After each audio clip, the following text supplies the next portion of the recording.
Salam, mən Rövşən Şərif, hər bizi salamlayıram. Bugün bizim ilk podkast çəkilişimizdir, İngilis çayı adlı və biz qənaətə gəldik ki, ümumiyyətlə sırf ingilislə bağlı biz artıq videolar çəkək. Təbii ki, müxtəlif dəyərli qonaqlarımızla Azərbaycanda bu sahə üzrə biz artıq öz planlarımızı və məqsədlərimizi ortaya qoymuşuq bu gündən etibarən və inşallah ilk podkast çəkilişimizdən sonra maraq çox olacaq. Çünki bilirsiniz, ingilis dili hamı üçün vacibdir. Və çox uzatmadan qonağımızı təqdim edək. Cambridge Universitetinin CELTA sertifikatlı beynəlxalq ingilis dili müəllimi, mənim əziz dostum və ingilis adı çəkəndə 5 ingilis dili müəlliminin adı çəkilirsə, biri də məhz Vüqar müəllimdir. Vüqar müəllim Məmmədov. Vüqar, xoş gəlmisən. Xoş günlərə gələk hər zaman. Necəsən? Əla. Yaxşısan. İngilis çayımızdan içək birinci. 100%. Boğazımızı yaşlayaq. Mütləq lazımdır. İngilis çayı bizim səbəb olur ki, biz bugün ingilisdən söhbət edək. Vüqar, ilk mövzumuz maraqlıdır. Niyə ingilis dili? Niyə hər kəs bu dili öyrənməyə can atır? Və yaxud da ki, yəni bu dil niyə bu qədər vacibdir bu dünyada, bu Azərbaycanda ələlxüsus? Nə deyə bilərsən Vüqar? Ümumən mən tələbələrlə də işləyəndə hər zaman deyirəm ki, baxın, kimsə ingilisini öyrənmək istəyəndə deyirəm, bax, birinci fikirləş. Bəlkə sənə heç ingiliscə lazım deyil. Yəni bu şərt deyil, yəni ümumi belə bir qayda yoxdur ki, sən öyrənməlisən mütləq ingilisini. Hə, ingilisini öyrənmək yaxşıdır, perspektivləri və s. və ilaxır, amma mütləq ki, bu dili hamı öyrənməlidir deyə bir şey yoxdur. Deyək ki, bəlkə kimsə bir rus dilli sferada işləyir və o deyək ki, bütün iş boyu, karyerası boyu ancaq rus dilində olacaq materiallar falan və yaxud da digər dillər. Ona görə həmişə baxmaq lazımdır. Yəni birinci məqsədi təyin elə. Nə üçün istəyirsən sən bu dili? Hansı dil istəyirsən? Sırf ingilis dili yenə də dediyim kimi perspektivləri var. Təbii ki, sən yaxşı işə qəbul olmaq istəyirsən, bu gün ingilisini bilməlisən, əlavə bir dil olaraq.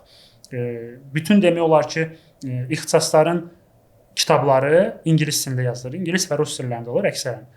Ən çoxu ingilis dilindədir. Ona görə sən ixtisasını artırmaq istəyirsənsə, mütləq ingilisini bilməlisən. Xarici şirkətlərlə əlaqə quracaqsansa, ingilisini bilməlisən. Yəni bu olmazsa olmazdır bu cəhətdən. Ümumiyyətlə bu sənin Vüqar necə məsələ? Bax, indi hal-hazırda Azərbaycanda özünə bilirsən ki, yəni istənilən bir gəncə sual versən, deyəcək ki, məsələn, mən bu dili öyrənmək istəyirəm. Amma bəzi kütlər var, deyirlər ki, mənə bu dil lazım deyil. Yəni bu dil mənim hansı həyat fəaliyyətimdə və yaxud da ki, karyeramda, nə bilim, nə kimi əhəmiyyəti olacaq və s. Yəni onlara nə deyərdin Vüqar? Yəni elə tip insanlar var da, mənə bu dil lazım deyil. Nə deyərdin onlara Vüqar? Hə. Az öncə dediyim kimi, məqsəddən asılıdır. Birinci sən təyin eləməlisən. Dili nə üçün öyrənirsən? Harda istifadə edəcəksən? Çünki dil öyrənmək yolu asan olsa da, amma belə deyim də, çətinliyi var təbii ki. Yəni biraz səbir tələb eləyir, zəhmət tələb eləyir. Təbii ki, düzgün metodika olmalıdır, psixologiyan yerində olmalıdır. Hətta fiziki sağlamlığın belə yerində olmalıdır. Hər hansı bir dili öyrənərkən, mənimsəyərkən. Uşaq olanda biz bunu şuuraltı belə deyək də öyrənmişik. Ata, ana danışıb yanımızda, ətraf, aləm, televizor və s. Və biz bunu istəmədən, qulaqlarımız ki, bu dinləməyə məruz qalıb və biz bunu istəmədən öyrənmişik. Biz bunu şuursuz şəkildə eləmişik.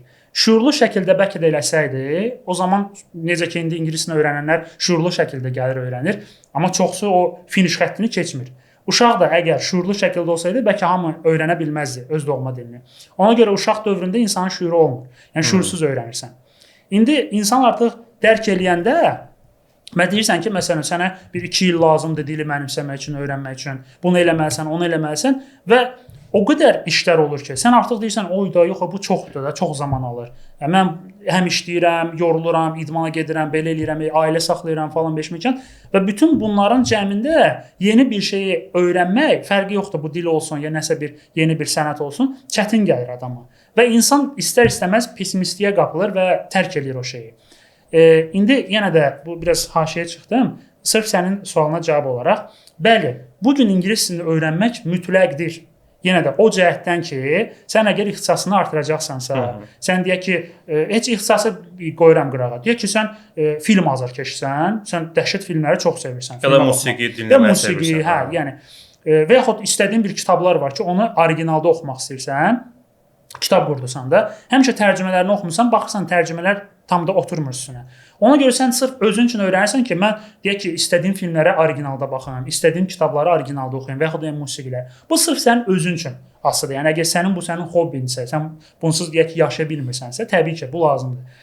Və yaxud da dediyim kimi, əgər sən işləyirsənsə, bilirsən xarici kompaniyalarla işləyəcəksən, mütləq şəkildə sən bunu öyrənməlisən ki, əlaqələr qura biləsən. Yəni mənim o qədər tanıdığım insanlar var ki, bu idman sahəsində də olsun, aktyorluq sahəsində olsun, istər sahələrdə sırf dil biliyinin olmamağı və yaxud zəif olduğuna görə xarici əlaqələr qura bilmirlər. Və tələbələrimdə də hal-hazırda deyək ki, müxtəlif bir kompaniyada işləyən deyək ki, müdirlər var, başçılar var.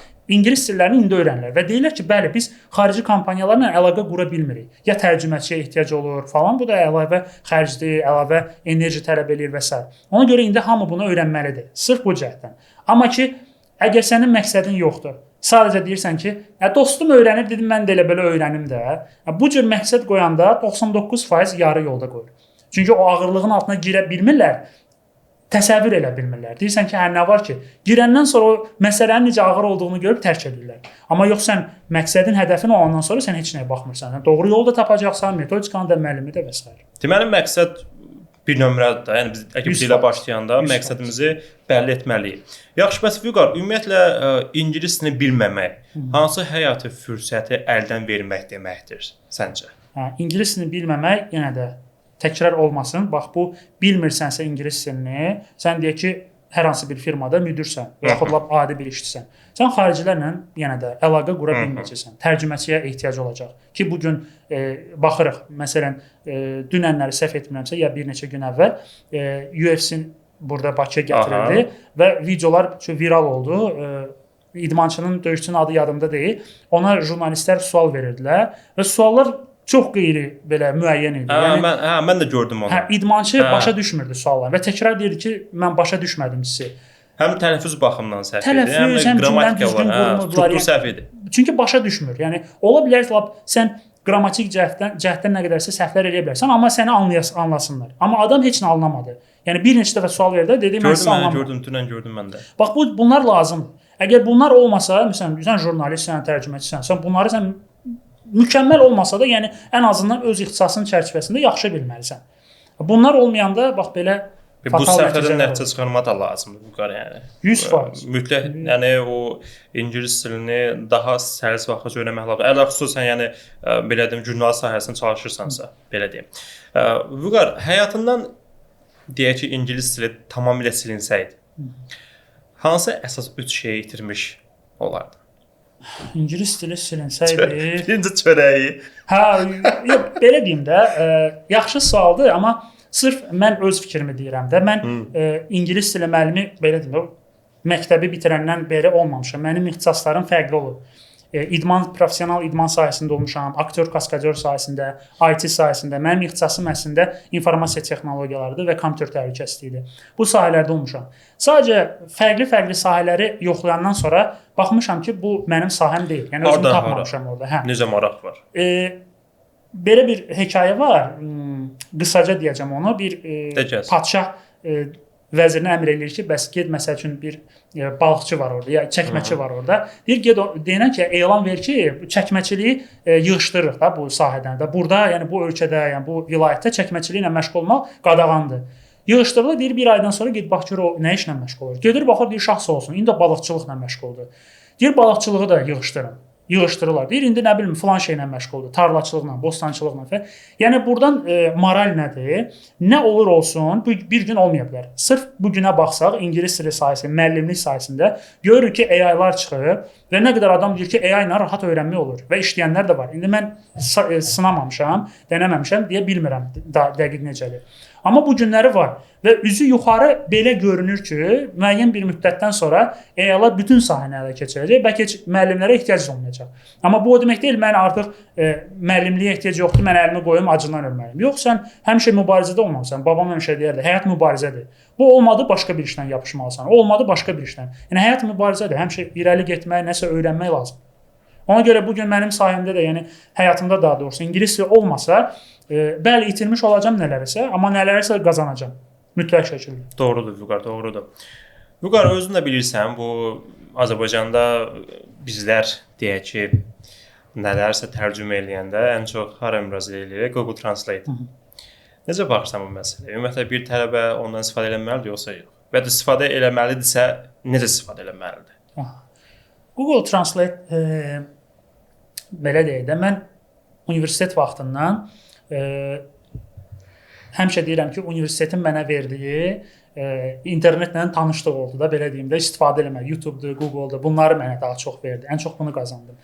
Google Translate və onun kimi digər tərcümə proqramları var, applicationlar da var, bilirik.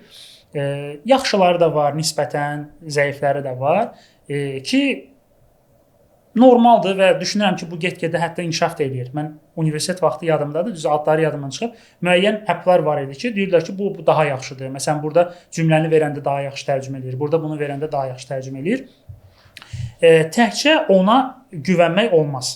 Ələxüsusda sırf deyirsən ki, necə istifadə eləsinlər. Deyək ki, mən oxuyuram və mənim qarşıma bir söz çıxır və mən o sözü bilmirəm. Və normalda tələbə nə edir? Google-a həmin sözü yazır və tərcüməsinə baxır. Amma bir şey var burada. Google-da yəni süni intellektdir. O sənə hər hansı bir tərcüməni ortaya qoyur. Düzdür, deyək ki, 5 dənə sözün tərcüməsi var.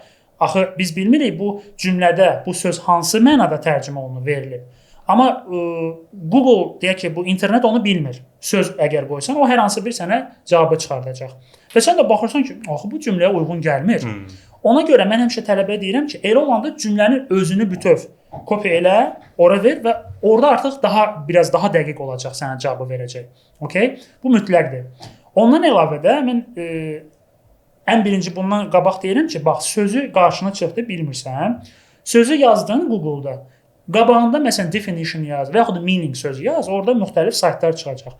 Bax orada həmin sözün mənasına gör necə izah olunub, nə mənada istifadə olunub. Yenə də orada görəcəksən müxtəlif mənalar verilib. Hə, bu da səni bloklasa, başa düşməni, onda tərcümə proqramlarına müraciət et, amma söz yox, cümlə şəklində. Bu daha dəqiq olacaq. Deməli cümlə şəklində biz belə deyim, ümumi olaraq tərcümə eləsək, bu bizim üçün daha vacibdir, doğrumu? Dəqiqliyə daha yaxın olacaq.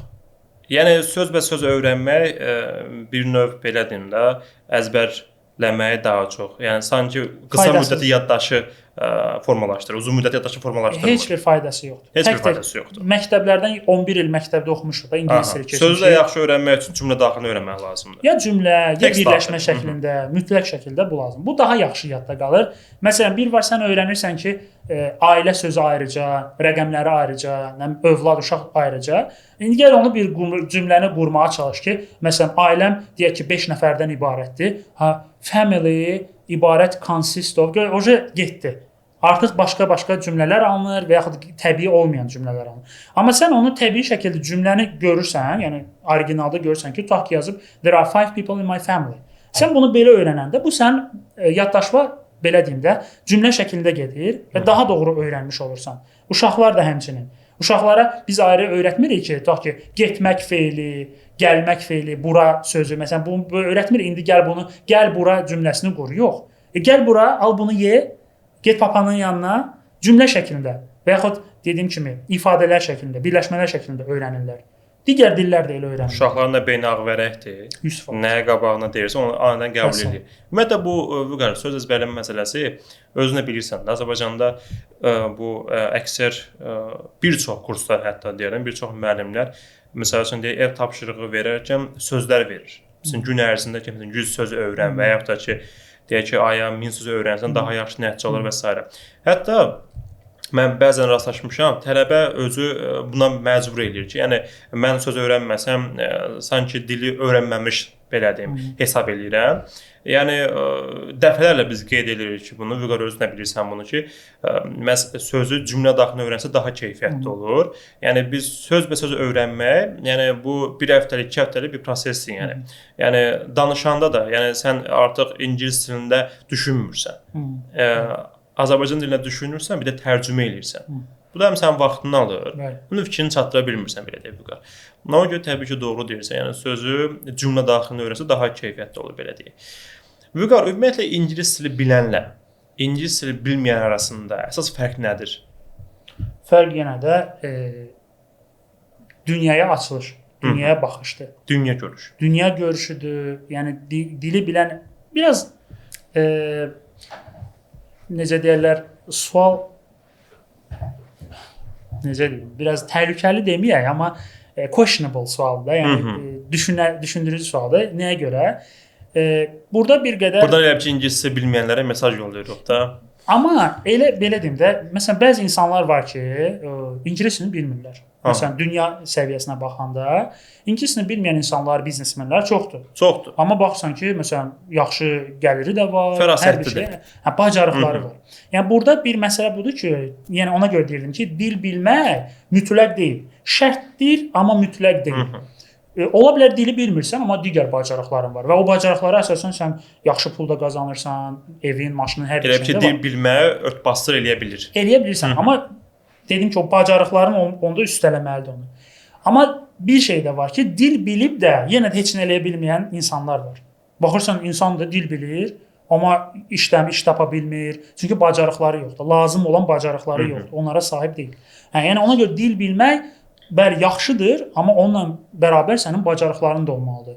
Yəni bacarıqlar məsələn soft skills dediyimiz var, hard skills. Yəni bunlara sən sahib olmalısan ki, balanslaşsın.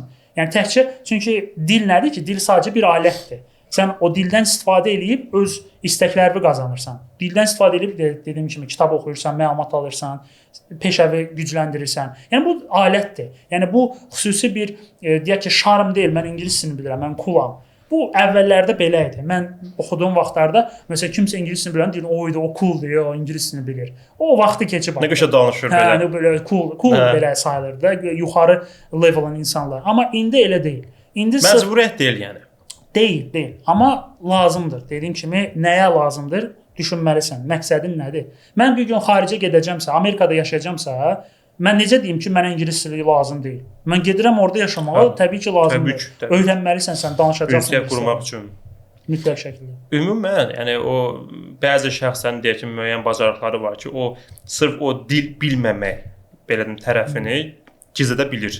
Yəni bayaq dediyimiz kimi, fərasət çox şəxs yəni ki, insan yəni fərasətli ola bilər, yəni müəyyən bacarıqlar əsasında öz karyerasını qura bilər. Yəni ki, elə biznesmenlər var ki, həqiqətən dili bilmir. Amma digər yəni çox yaxşı belə deyim sahələrdə çalışır belə deyək.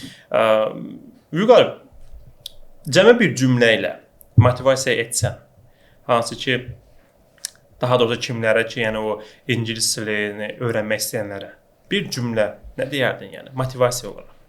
Mən həmişə bu cümləni özümə də deyirəm, hamıya da deyirəm ki, bu mənə görə ümumiyyətlə hər şeyin öyrənilməsinin belə deyim də ana cümləsidir belə deyim, kök hissəsidir ki, həmişə bunu deyirəm. Practice makes perfect.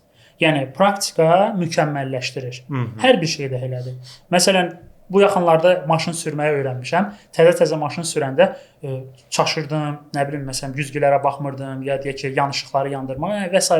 həyəcan keçirirdim və özümü əsəbləşirdim. Bu gün istərdim, bu gün rahat sürsən. Bu gün artıq rahatdır. Niyə görə? Çünki praktik eləmişəm. Çoxlu praktik elədim. Deyək ki, maşın sürmə dərslərinə yazıldım. Hətta 2 kurs götürdüm. Başqaları 1 kurs bəs eləyəndə mən 2 kurs götürdüm. Öz maşınımı başladım sürməyə ora-bura ki, bu məndə vərdiş eləsin, vərdiş yaransın və rahatlıq versin mənə. Təzə eləyəndə dostlarım yanımda olanda deyirdi ki, Vüqar, bax özün deyirsən axı, practice makes perfect. Və sən təzə başlamısan da və bu normaldır bu cür səhvlər eləmək. Rahat ol, yavaş-yavaş öyrənəcəksən və indi həqiqətən başa düşürəm. O cümləni özüm başqasına deyirəm, amma məsələ özümə gələndə görürsən ki, adam özünü yadından çıxır. Və sənə kimsə xatırladanda deyirsən, hə, düzdür. Artıq belə deyim də, o yaşıl işıq yanır, deyirsən, hə, hələ var. Okay, narahat olma, sadəcə davam edin. Və tələbələrimə də ona görə deyirəm. Practice makes perfect. Hər dəfə deyirəm. hamının bu yaralı nöqtəsidir. Həmişə hamısı insanlar belə səbirsizlənirlər. Bu nə vaxt olacaq? Nə vaxt olacaq? Nə vaxt mən filan səviyyəyə çatacağam? Nə vaxt ingiliscə danışacağam? Nə vaxt işim alınacaq? Nə vaxt pul qazanacağam? Və bu çox səbirsizlənirlər insanlar. Ona görə bax bu deyir ki, yəni səbirdir də. Practice makes perfect. Səhv etmirəmsə, Dədə Qorqudda da var. Səhv etmirəmsə, belə bir atam həmişə bu cümləni işlədirdi. Oradan yadımda qalıb deyir: "Səbr elə, halva bişər, ey qora səndən. Bəsləsən, halva olar, yox necə bəsləsən, atlas olar tut yarpağından." Belə bir cümlə idi. Yəni buranın kökü nədir? Yəni səbrlə yanaşmalısan gördüyün işə. Və addım-addım, o dama-dama göl olar məsələsi. Addım-addım gedib çıxacaqsan işə. İnsan bunu bildisə, digər işlərdə artıq fokuslaya bilir özünü. Çünki həyat yəni bir düz xətti deyil də. Qalxacaqsan, düşəcəksən, motivasiyan olacaq, olmayacaq, disiplin olacaqsan, olmayacaqsan, xəstə olacaqsan, depressiyada olacaqsan, deyək ki, ayrılıq bir şey oldu, nə bilim, sevdiyin bir heyvan öldü və bu şeylər olacaq. Yəni heç kim sənə deməyəcək ki, 1 il, 2 il sənə heç bir şey olmayacaq, heç problemin olmayacaq. İşlərini rahat gör. Elə məsələ də budur ki, bu problemlər arasından, yəni əslində və həyatın bir gedişatıdır da. Bunlar arasından keçə biləsən. O söz var ya, deyir, qaçışa hamı başlayır, 100 nəfər başlayır. Amma finiş xəttini 100 nəfər keçmir. Yəni az adam keçir. Vüqar, ümumiyyətlə belə deyim də, bax, niyə ingilis dili? Mövzumuz budur. Niyə ingilis dili? Özün də bilirsən, misal üçün deyək ki, 10 il, 15 il bundan əvvəl, yəni biz kimlərə ki, sual verəndə ki, misal üçün, müəllim olmaq istəyirsənmi? Onun dediyi tək bir cavab olurdu, yox. Yəni, müəllim olmaq istəmirdilər, belə deyək. Hətta bu ixtisasda oxuyanların %90% belə başqa bir sahəyə yönəlirdilər. Amma indi niyə ingilis dili sualını verəndə, yəni ortalama bir cavab verməyə bacarırlar. Hansı ki, mən bu dili öyrənirəm deyək ki, müəllim olmaq üçün və ya ki, mən bu ixtisası seçdim ki, bu sahəyə tələb çoxdur. Yəni yaxşı deyək ki, pul var burada, hörmət var, izzət var və s. Nə düşünürsən bundan bağlı? Yəni bu ingilis dili müəllimliyə maraq bu hardan qaynaqlandı belə? Yəni bu son illərdə özünə görürsən ki, daha çox maraq çoxaldı. Yəni əvvəlki illərə nisbətən bu hardandır belə? Necə oldu? Belə bir deyim var. Deyir, öyrənmək istəyən olanda mütləq müəllim tapılır. Belə bir ifadə var. Yəni və bu gün baxırıq ki, dili öyrənmək istəyən insanlar çoxdur. Amma müəllim azdır. Yəni söhbət effektiv müəllimdən gedir. Və insanlar baxır ki, yəni ətrafımda olan o qədər tanıdığım insanlar var ki, yəni baxıram ki, bu müəllim işləyir artıq. İngilis dili müəllimi, amma sahəsi başqa idi. Baxırsan ki, yenə də öyrənmək istəyən çoxaldıqca müəllim də başlayır çoxalmağa. Deyir, birini elə özümdən götürürəm. Dediyim ki, mən ixtisaslarım fərqli idi. Və o zamanlarda mən conversationlar keçirdim, rus və ingilis dilləri üzrə müxtəlif klublarda. Və conversation keçdiyim dönəmdə mənə təkliflər gəldi ki, bəs Vüqar müəllim, siz çox maraqlı keçirsiniz, aktivitelər təşkil edirsiniz və s. Gəlin bizim kursda müəllim işləyin. Mən də o vaxtda indi ixtisas fərqli idi. Deyirdim, yoxdur, mən conversation bu mənim əlavə bir aktivitim idi. Sırf dili belə deyim də canlı saxlamaq üçün. Deyirdim, yox, yəni conversation olaraq moderator işləmək fərqlidir, müəllim olaraq işləmək fərqlidir. Baxdım ki, çox mənə çağırışlar gəlir və düşündüm ki, artıq o dönəmlərdə mən ixtisaslarımı dəyişirdim. İdmandan zaten artıq idman sahəsindən uzaqlaşmışdım, aktyor, kaskadyor sahəsindən uzaqlaşmışdım. Sırf öz ixtisasım IT sahəsində idim. Düşünürdüm ki, həvəsim yox idi, yəni sıfır həvəsim var idi.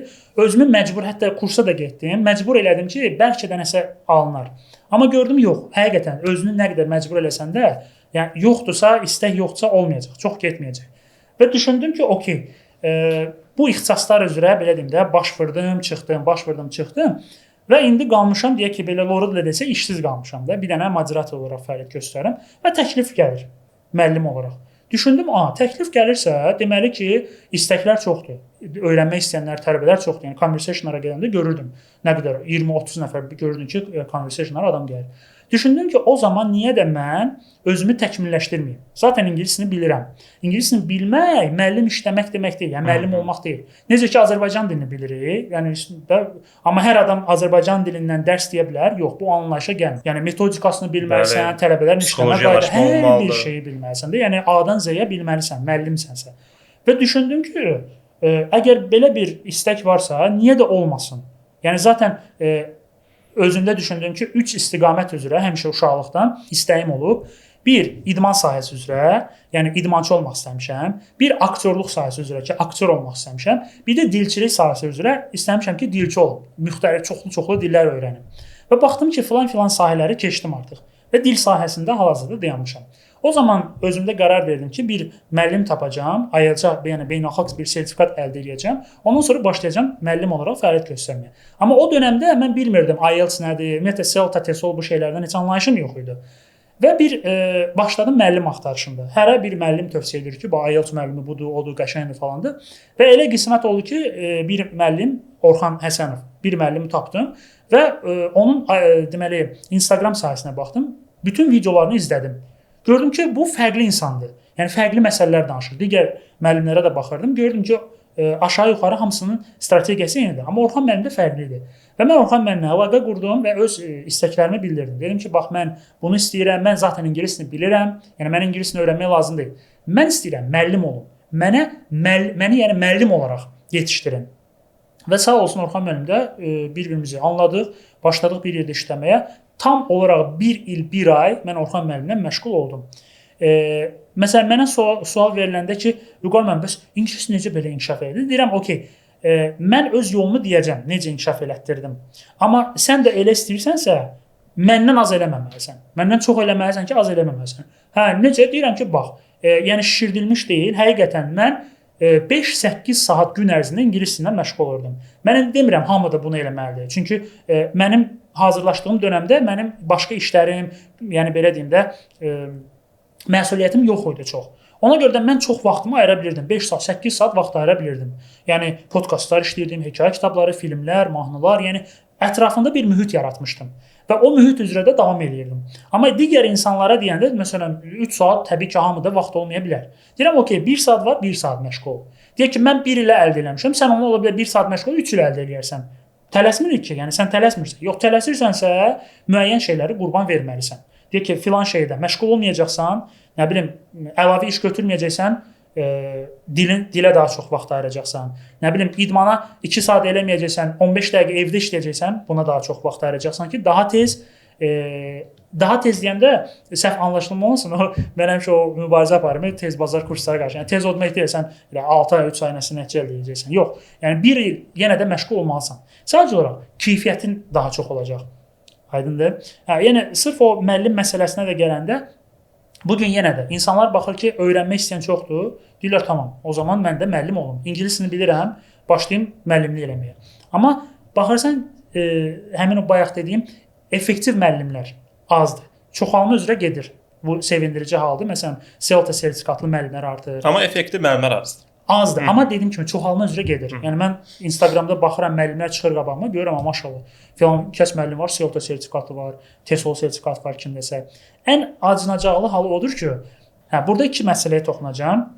Bir, elə müəllimlər var ki, yenə də beynəlxalq sertifikatları var.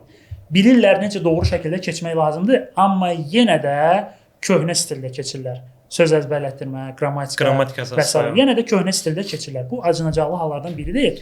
Digər bir məsələ isə bu ondan da betərdir. Baxırsan adamın beynəlxalq sertifikatı var, amma həqiqətən o sertifikatı, yəni layiq insan deyil.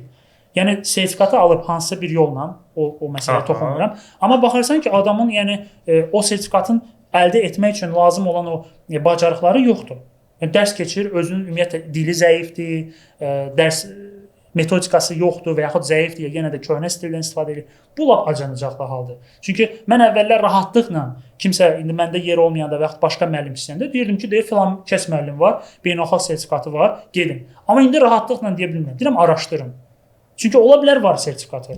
Amma yenə də ona layiq bilsin. O vaxtlarım deyirdilər ki, bəs görünən dağa beləçi lazım deyil. Amma indi görünən dağa beləçi də lazımdır artıq. Yəni bu dəqiqə o zamandır. Biz 2 bəzən çaşdırıcı bir məqam var ümumiyyətlə bizim gənclərdə. Birincisi nədir? Daha doğrusu müəllimlərdə belə deyək. Məsəl üçün deyək biz Vüqarozunu bilirsən də, biz deyirik ki, qrammatika əsaslı keçmirik və ya lüğət əsaslı keçmirik və s. Bəziləri bizi qınayır nə baxımdan ki, yəni qrammatikanı önəmsəmirlər, lüğəti önəmsəmirlər. Yəni biz əslində onu demirik. Yəni qrammatika da təbii ki, önəmlidir. Yəni lüğət də önəmlidir. Yəni bu dilin akademik tərəfidir. Sadəcə bizim demək istədiyimiz odur ki, sırf tələbə danışmaq istəyirsə, qrammatika əsasında danışmaq, öyrətmək cəfəngiyatdır. Yəni o müəyyən bir məsələlərdə belə deyim qırılma bir nöqtəsi olacaq. Təsəvvür et Vüqar, tələbə mükəmməliyyətçi, düzdürmü? Mən həmişə tələbələrə deyirəm ki, əgər mükəmməliyyətçilik belə damarın varsa, yəni sən dili yaxşı mənimsə bilməzsən. Niyə? Sən danışanda səhv etməkdən qorxacaqsan. Sən danışanda gərgin olacaqsan ki, bir də mənə gülərlər, bir də nəsə mənə başqa söz deyirlər və s. Bu qırılma nöqtəsidir. Bir də bir məsələ var ki, bu dediyim məsələ effektiv müəllimlər deyək ki, günün-günə artır. Səncə bu qərarsızlıq yaradırmı tələbələr arasında, yoxsa yox? Ki, görüm hansı müəllim yanına gedim? Yenə də tələbələrdə bu yaxşı haldır, müəllimlərin çox olmağı, effektiv müəllimlərin əsasında. Amma hələ də azdır. Yəni daha çox müəllim adı altında, dırnaq arasında deyirəm də, müəllim adı altında olan çox insanlar var. Bugün məşğul olurlar və təbii ki, seçimlər çoxdur deyə tələbə də çaşbaş qalacaq, bilməyəcək hansı müəllimi seçim. Yəni ələxüsus da o adamların ki, sertifikatı da var. O zaman əməlli başda çaşbaş qalacaq. Bu müəllimin sertifikatı var, amma yenə də köhnə stildə keçir və yaxud dərs keçə bilmir və s. Ona görə mən yenə də deyirəm, araşdırmaq lazımdır. Təbii ki. Yəni mənim özümə belə gələndə deyirəm ki, məsələn sual verirlər, deyirlər ki, Vüqar müəllim, niyə görə sizi seçək də? Yəni siz başqasından nəyinə? Deyirəm ki, mən sənə məcbur eləmirəm məni seçəsən. Araşdır. Gəl mənim də dərsimə qoşul, sınaq dərsləri olur, ödənirsiz. Qoşul mənə də, başqa müəllimə də qoşul. Bax, ola bilər nə olsun ki, mən deyək ki, CELTA sertifikatlı müəlliməm. Bəlkə mənim dərs üslubum sənin götürmə qabiliyyətinə uyğun deyil. Yaxud deyək ki, mənim xasiyyətim sənin xoşuna gəlməyəcək. Bəlkə mən gülərüzəm, sən daha ciddi bir atmosfer istəyirsən. Daha ciddi belə o deyirlər, strogi rejimdə istəyirsən. Yəni fərqli olur. Yəni ona görə hər adamı məcbur eləmək olmaz. Ola bilər müəllim effektiv müəllimdir, yaxşı müəllimdir, amma hər tələbəyə də uyğun olması deyil. Yəni 5 barmağın 5də 1 deyil məsələsi. Ona görə araşdırır tələbə, baxır sənin yanına gəlmən, başqasının yanına gəl. Bu müəllimlə beyinləri tutuşdu. Deyək ki, o ingilislərdə söz var, to be on the same page. Eyni page-də də, eyni səhifədə də okey, məşğul ol. Fərqi yoxdur. Buna görə incimək lazımdır ki, yəni bəzi müəllimlər var, görürsən ki, tələbə yönləndirmir, ya deyək ki, qorxur ki, başqasına gedər, işi azalar, yəni tələbəsi azalar. Var elə müəllim. Hə, var, çoxdur. Tanıdığım müəllimlərdən də var elə. Amma qısqanırlar. Mən fərqli səbəblər olur. Amma paxıllıq deyək buna. Paxıllıq da var, indi fərqli səbəblər də var. Amma müəllim nədir? Yol göstərəndir. Fərqi nədir? O yolu mən göstərdim, ya sən göstər. Əsas yolu doğru göstərəsən, doğru qapını göstərəsən. Yəni müəllimin amalı nədir? Tələbəni inkişaf elətdirmək. O tələbə ola bilər gələcəkdə elə bir pozisiyanı tutsun ki, desin ki, Rövşən müəllim sağ olsun, mənə bu yerə çatdırdı. Yəni Vüqar müəllimlə məşğul oldum, o da mənə bu kömək elədi. Yəni bu zaten hamımızın, bütün müəllimlərin amalı birdir. Tələbəyə yönləndirmək, vermək, onlar da öz gələcəyini qurdu. Yəni məsələn Peyğəmbər sallallahu əleyhi və səlləm o da müəllim olub. Niyə görə deyirlər? Dünyanın ən müqəddəs peşəsidir müəllim. Anlayana. Amma bu gün həmin o dırnaqaltı müəllimlər o qədər çoxalır ki, müəllimlik adı düşüb hara? Yerlərdə. Doğrudur. Vüqar, yazıcı Robin Sharma. Onun qəşəng bir cümləsi var. Deyir, insan öyrədə öyrənir. Nə düşünürsən bundan bağlı? Doğrudur. Yəni bir müəllim deyək ki, A2-dən başlayıb dərs keçəcəksə, öyrədə C1 ola bilər, advance-a qalxa bilər. Mütləq ola bilər. Yəni bu günləri məsələn dünənləri səhv etmirəmsə, story-də bir mahnı oxuyaraq speaking işlədirdim və paylaşmışdım. İzləyicilərdən biri yazdı ki, sağ olsun da, maşallah müəllim həm özü də özünü inkişaf elətdirir. Yəni təbii ki, müəllim o demək deyil, sən artıq hər şeyi bilirsən. Heç kəs deyə bilməz mən hər şeyi bilirəm. Müəllim mütləq öz üzərində işləməlidir. Bu gün hər şey dəyişir, zaman dəyişir. Bayaq dediyim kimi AI-lar var. Sən müəllim ayaqlaşmağı bacarmalıdır. Texnologiyadan da bilməlidir. O videolar da çəkirəm. Bir müəllimdir, sertifikatı var, hər şey əladır, amma heç nə edə bilmir, o sertifikatdan istifadə edə bilmir. Tələbə gəlir baxır, amma o birisi baxırsan ki, sertifikatı da yoxdur, amma deyir, gülür, şənlənir, belə blogerlik eləyir, özünü video çəkir falan, gedir onun yanına. Bu olmalıdır və mənə sual verdilər ki, bəs Vüqar müəllim, siz bəs hansı kateqoriyadansınız? O diplomu olan, yoxsa bu blogerlik eləyən? Dedim, məndə hər ikisidir. Bu balansda olmalıdır. Həm sertifikatın olmalıdır, həm yəni özünü inkişaf elətdirməlisən, həm də zamanə ilə də ayaqlaşmalısan. Aktyorluq da eləməlisən, deməyi də bacarmalısan, gülməyi də bacarmalısan, bir tələbənlə harasa getməyi də bacarmalısan. Yəni bunlar hamısı olmalıdır. Bütün duyğuları bilməlisən. Hamısını bilməlisən. Bilməlisən deyəndə biraz belə şirdilmiş olur. Mən məsələn bilmirəm. Okey, yəni amma öyrənmək istəyin olmalıdır. İnkişaf eləmək istəyin olmalıdır sənin. Ya olmayacaqsa yəni də nə edəcəyini dərk eləməlisən belə deyək. Yəni addımlarını düşünməlisən belə deyək. Bəzən elə insanlar olur ki, öz mövqeyi uğrunda vuruşa bilmir və bu onu təbii ki sıxır. Hətta həmin tip insanlar şikayətlənirlər. Zamandan şikayətlənir, insanlardan şikayətlənir, deyək ki, həyatdan şikayətlənir və s. Mən həmişə deyirəm ki, Vüqar, bir insan zamandan daha çox şikayət edirsə, zaman daha çox amansız olur və bu dildə də özünü göstərə belə deyək. Yəni bəzən tələbə gün ərzində məşğul olur 3-4 saat, 5 saat deyək ki, və bu bir gün, 2 gün olur, 3-cü gün artıq davam eləmir və sıxılmağa başlayır, disiplin pozulur belə deyək. Vüqar, ümumi olaraq baxsaq, bu ingilis dilində yəni müəyyən məsələlər var. Hansı ki biz ünsiyyət qurmağımız üçün müəyyən bir söz ehtiyatımız olmalıdır belə deyək. Səncə normal bir ünsiyyət qurmaq üçün nə qədər söz bilməlisən? Bu da yaxşı sualdır və mənə bu sualda ünvanlayırlar, əsasən də tələbələr. Bir video var idi, TED Talks'da baxmışdım. Xarici bir müəllimə idi, adı yadımdan çıxıb. Oradan da bir nümunə gətirəcəm.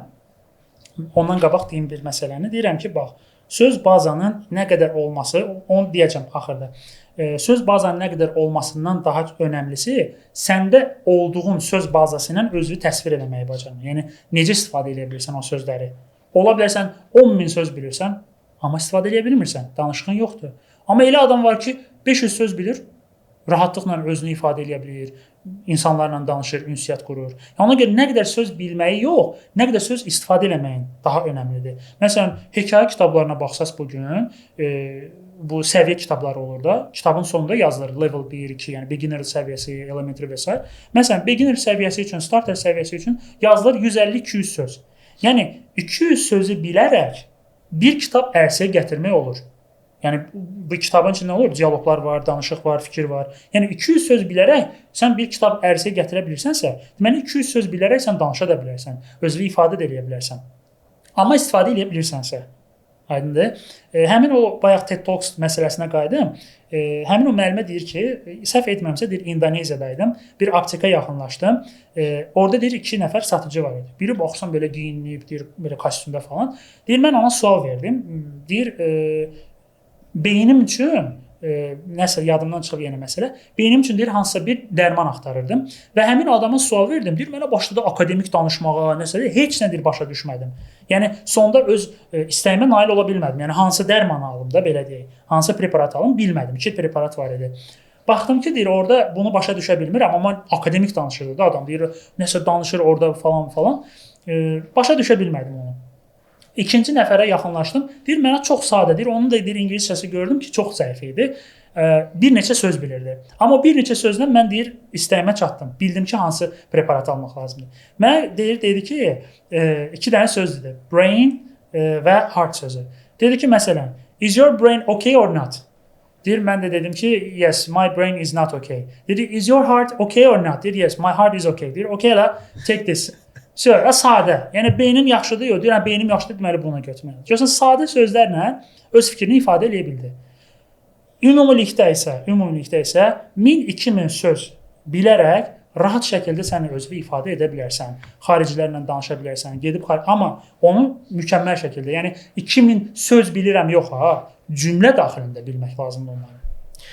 Hətta minimum bəzi mənbələrdə göstərirlər ki, minimum 227 söz bilsən əgər, yəni sən sudan quru çıxa bilərsən. Belədir, müəyyən bir ölçələrdə. Həmin o kitab məsələsi. Elədir. Vüqar, bir cümlə deyəcəm. Bizim ümumiyyətlə bu podkastın rubrikaları var və o cümləni rica edirəm ki, tərcümə eləyəsən. Çalışaram.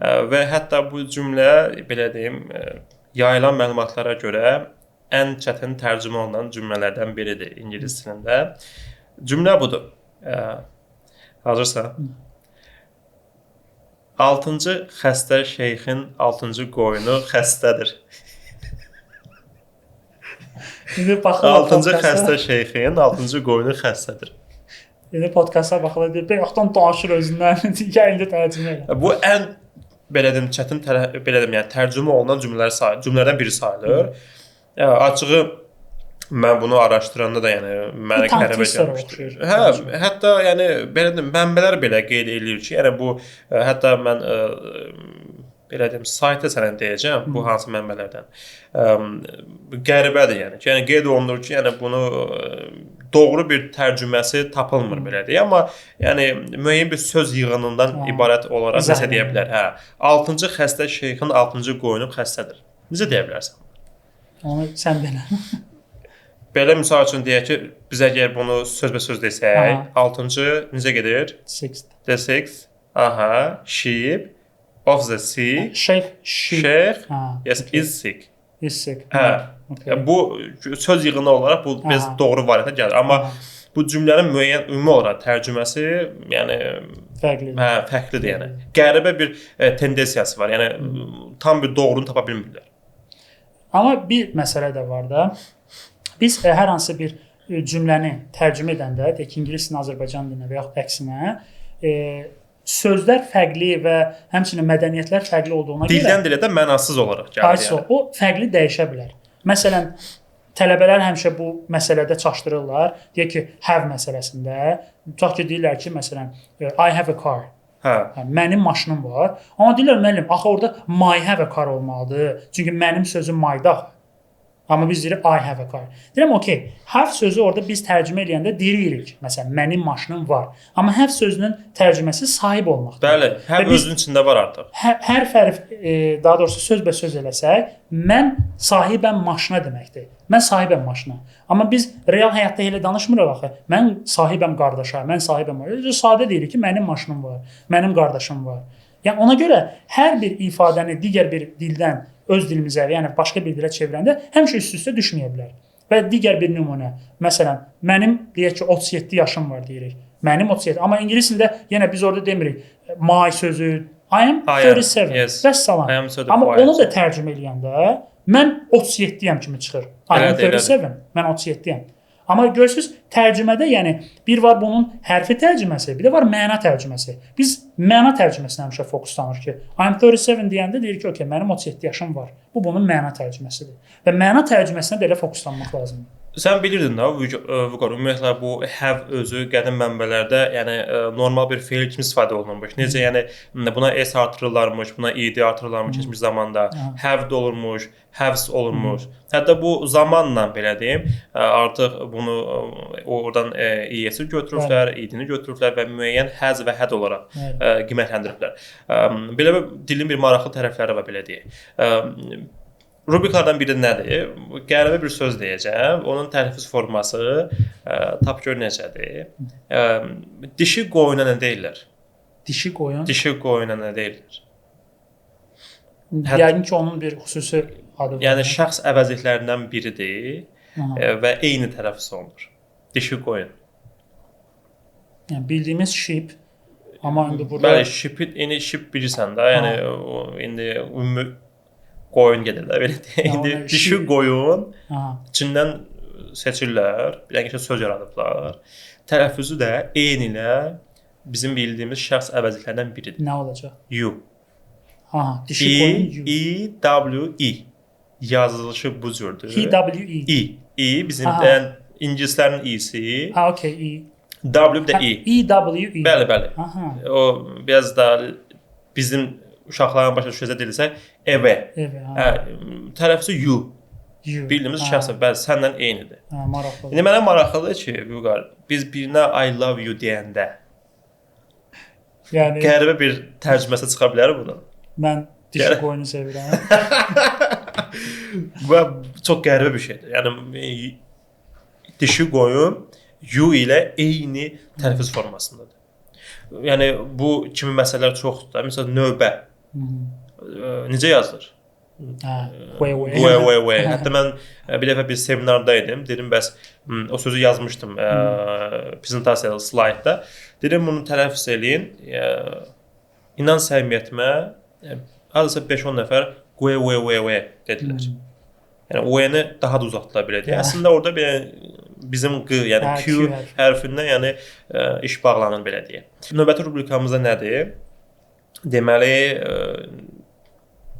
twisted tongue deyək də. Yəni bu ümumi olaraq yanıltmacılar. Mən sənə indi telefon vasitəsilə yanıltmacı deyəcəm. Onu zəhmət olmasa bizim üçün səsləndirəsən. Çalışaram. Telefonum mən gəlsin. bir rubrikamda tongue twisterlar idi. Instagramda həmişə tongue twisterlar belə bölməm var idi. Çəkirdim, videolar paylaşırdım. Görək. Belə rap stilində eləyirdin onları bəzilərini. Hətta mən bildiyim qədərlə. Deməli Vüqar, 17-dən başlayacaqsan, 26 bitəcək. 17-26. 17-26. Aha. Buyur. Hazırsan? Aha. Hə, bunların hamısını deməliyəm. Aha, 17-dən 26-ya. Aha, okey, maraqlıdır. Adam ate an apple and Amanda ate an apricot. Okay. Bunu düzəltmişdim. Can you can a can as a canner can a can? Bu var idi. Bir qədər fərqli idi. Dashing down a dance it down. Maraqlı. Grace gracefully greeted the grateful guests. How can a clam? Okay. How can a clam cram in a clean cream can? Okay. If a dog choose shoes, whose shoes does it choose? Bu da yadıma gəlir. If a dog choose shoes, whose shoes does it choose? Belə bir şeydir. I have a sow that can sow as much as a sow can sow when a sow can sow as much as a sow can sow. Bu qəşəng maraqlıdır. Bunu da düzəltmişdim. I slit the sheet the sheet I slid and on the slitted sheet I sit. Bu qısaca idi. Birinci, okay. Aha. Evie-eyed ivory's ivory idol in the ivy. Lila's lovely Lilacs little lizards to sleep. Okay. 26-ya kimi. Bəziləri maraqlı idi. İşləmişdim onları, çəkmişdim. Vüqar, çox sağ ol. Həqiqətən də var olasan. Yəni ilk mövzumuz niyə ingilis dili idi? Və son olaraq da bu sualın cavabı nə olsun? Niyə ingilis dili? Bəli, niyə ingilis dili? Qısaca desək, həyatınızı yaxşılaşdırmaq üçün. Həyatınızı yaxşılaşdırmaq üçün. Və bir insanın məqsədi varsa dili öyrənmək, mütləq şəkildə disiplinli olmalı. Vüqar bunu bilirik və eyni zamanda zaman ayırmalıdır. Yəni niyə ingilis dilinin sualın cavabı tapan tələbə məncə bu dili öyrənəcək və yaxşı da mənimsəyə bilər. Bəli. Mütləq. Vüqar, eyvallah. Çox sağ ol. Xoş oldu. Bu İngilis çayı adlı bizim podkastımızın ilk qonağı sən idin. Təşəkkür edirəm. Və sən mənim əziz dostumsan və eyni zamanda mən qürur duyuram ki, ilk çəkiliş səndən elədik. Mən əminəm ki, belə deyim, izləyicilər bu podkastı çox bəyənəcək. Çünki biz həqiqətən də çox lazımi bir məsələlərə toxunduq və nə deyim? Gələn görüşərək o zaman. İnşallah. Xeyirli, bərəkətli olsun. İnşallah. Sağ ol. Allah'a emanet. Əziz izləyicilər, bizim ilk podkastımız bitdi. Ümid edirəm ki, bəyəndiniz. Bundan savayı bizim podkastı bəyənin, paylaşın və YouTube kanalımıza abunə olun və gələn görüşərək. Xudahafiz.